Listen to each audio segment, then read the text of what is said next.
Assalamualaikum warahmatullahi wabarakatuh. Selamat berjumpa kembali di Mitanis Channel.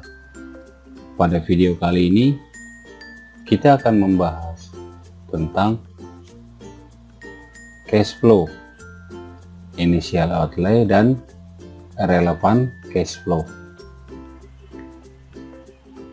Dan video kali ini melanjutkan video sebelumnya, yaitu kita sudah membahas tentang overview dari capital budgeting.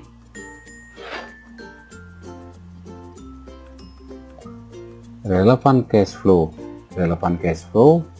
biasa disebut juga dengan increment cash flow, yaitu perubahan arus kas yang diakibatkan atau konsekuensi dari pelaksanaan suatu proyek baru. Contohnya sebagai berikut. Saat ini arus kas perusahaan yang masuk dari proyek yang sudah ada senilai 10 miliar per tahun. Saat proyek baru dijalankan, maka arus kas masuk sebesar 14 miliar. Selisih dari 10 dan 14 tersebut itulah yang disebut atau pengaruh dari proyek baru. Initial outlay. Kita akan membahas selanjutnya tentang initial outlay. Initial outlay adalah modal awal yang dibutuhkan oleh perusahaan untuk menjalankan suatu proyek baru. Contoh, PT XYZ akan membangun sebuah hotel dengan rincian biaya sebagai berikut. Contoh, gedung lah 40 miliar. Untuk pekerjaannya itu 15. Furniturnya yang dibutuhkan itu senilai 5 miliar. Dan biaya konsultan itu 100 juta. Maka biaya initial outlay-nya yang dihitung adalah sebesar 60,1 miliar. Itu yang disebut dengan initial outlay. Initial outlay itu terdiri dari 4. Ada side effect, opportunity cost, net working capital, dan sunk cost. Mari kita bahas satu-satu tentang side effect. Apakah itu side effect? Side effect adalah pengaruh proyek baru terhadap proyek yang sudah ada. Bisa dalam bentuk positif, bisa dalam bentuk negatif. Contohnya misalnya perusahaan motor Honda ingin mengeluarkan merek PCX. Yang perlu diperhatikan, ada tidak pengaruhnya terhadap motor-motor dengan produk Honda yang sudah ada saat ini, misalnya Vario, Beat, atau yang lainnya. Side effect relevan diperhitungkan karena arus kas dari suatu proyek harus disesuaikan untuk mencerminkan penurunan atau kenaikan dari arus kas proyek lain. Jadi side effect itu relevan untuk dihitung di awal.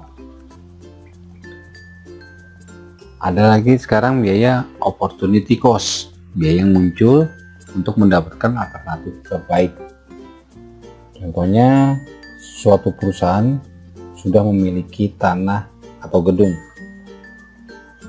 dan perusahaan tersebut juga ingin mendirikan suatu proyek baru.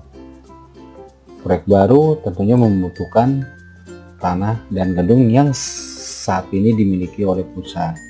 Jika tanah dan gedung tersebut dijual, akan mendatangkan uang sebesar 100 miliar, contohnya seperti itu. Nah, opportunity cost jadi relevan diperhitungkan. Dalam hal ini, jika proyek tidak dilaksanakan, maka perusahaan dapat menjual tanah dan gedung tersebut senilai 100 miliar, sehingga nilai tanah dan gedung harus dimasukkan ke dalam initial outlay. Sekarang kita masuk membahas lagi tentang net working capital. Net working capital itu adalah biaya yang muncul di awal proyek baru. Net working capital relevan dihitung dalam keputusan investasi. Investasi pada net working capital memiliki sifat yang mirip dengan pinjaman. Perusahaan akan mengeluarkan modal di awal dan akan memperolehnya kembali di akhir proyek. Selanjutnya kita akan membahas tentang sunk cost. Apakah sunk cost itu?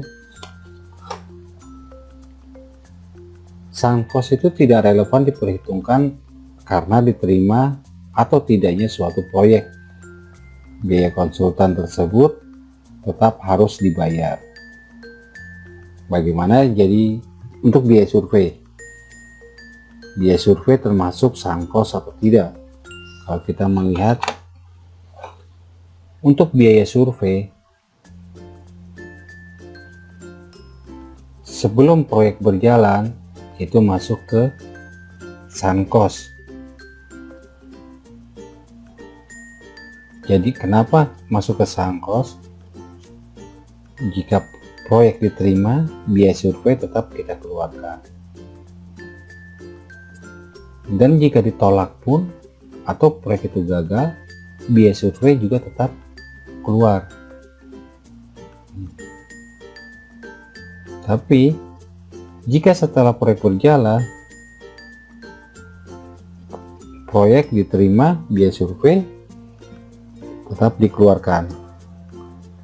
Kalau proyek tidak diterima atau proyek itu gagal, sama juga, biaya survei tetap dikeluarkan.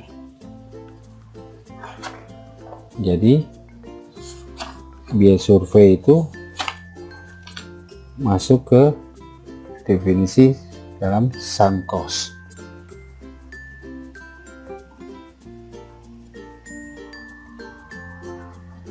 Kapan initial outlay dikeluarkan? Initial outlay dikeluarkan pada tahun ke-0 di awal-awal proyek. Dan jika tahun pertama ada penambahan, contohnya penambahan pembuatan taman lagi atau penambahan bangunan lagi, itu masuk ke capital spending yang nanti akan kita bahas di pertemuan selanjutnya. Contoh perhitungan operating cash flow. Jika kita lihat contoh di sini, kita memiliki asumsi bahwa penjualan 400, kenaikan per tahunnya itu 10%, COGS nya 60. COGS itu cost of goods sold, biaya operasional itu 10 dan pajak 25%. Jika kita membuat laporan laba ruginya seperti ini untuk proyek jangka waktu 5 tahun. Di sini ada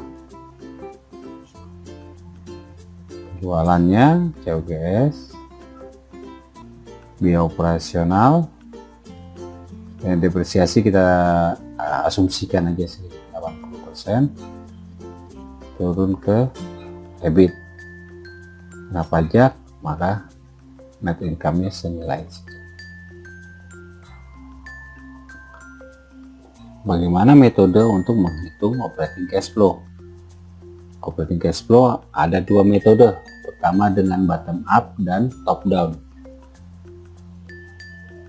Bottom up itu dimulai dari EBITDA ditambah dikurang pajak. garis besarnya seperti itu.